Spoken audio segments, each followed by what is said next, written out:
What keeps me down to earth? Gravity. So gravity waves are a topic that requires a little bit of baseline knowledge to understand what you're really talking about. So today I'm going to do my best to help you guys understand what gravity waves are and how they work. First, we need to talk about the space-time fabric. It sounds complicated, but it really is not. The first person to come up with a theory for how the universe works was this guy, Claudius Ptolemy. In his model, the geocentric model, he stated the Earth was at the center of the universe and everything was attracted toward it. There were some obvious glowing problems with this model. First, there was no part of his theory that included what gravity actually is. Second, we know what the universe looks like. It doesn't look like this. Just in case you don't know that. The second person to produce a theory of the universe was this guy, named Nicholas Copernicus. In his heliocentric model, which was published in 1543, he placed the sun at the center of the universe, definitely much closer to what we currently understand, at least about our own solar system, not the universe. And he still had no clue what this mysterious force that pulled things together. Now we get to the famous Isaac Newton and his theory on gravity. You may remember him from his little fiasco with the apple that fell on his head. In his book Principia, which was published in 1687, he theorized that the force that makes planets move around the sun is the same force that makes objects fall to Earth. Now we're getting somewhere. This finally brings us to the current gravitational theory, Albert Einstein's general theory of relativity, which was published in 1915. In his theory, Einstein states that gravity is not a force. Instead, it is the result of the warping and curvature of space-time itself. Now, to understand what I mean by this, the term space-time must be defined.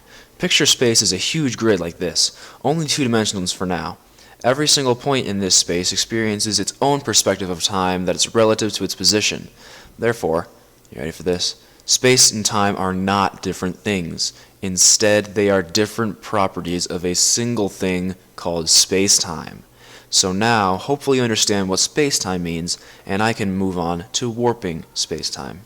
In order to warp space-time, all one needs is simply an object with mass. Any mass is capable of attracting other objects with mass given the right conditions. This image helps to explain how mass distorts space-time. Now that we know how space-time can be distorted, what's a gravitational wave? Well, a way that a gravitational wave can be produced is by two objects with lots of mass, in this example black holes, orbiting each other.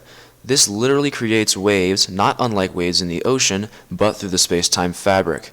Gravitational waves, to be precise. And these waves can be measured. How, you ask? LIGO is how.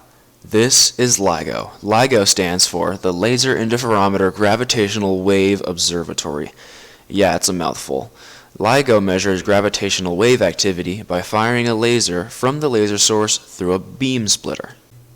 This sends parts of the laser down each of the detector arms, which are the exact same length of 4 kilometers.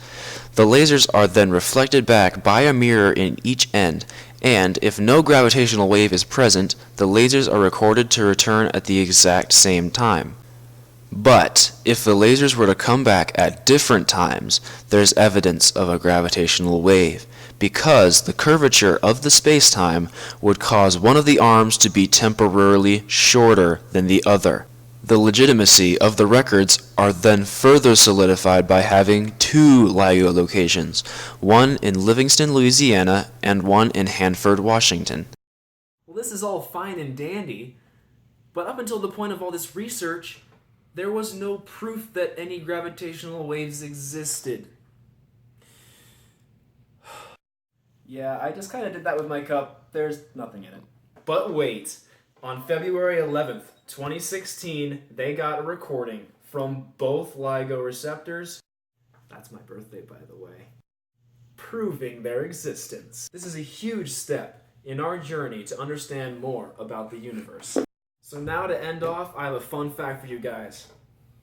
Now that gravitational waves are proven, there's a theoretical aircraft that can be made to travel through space faster than light by manipulating the space around it.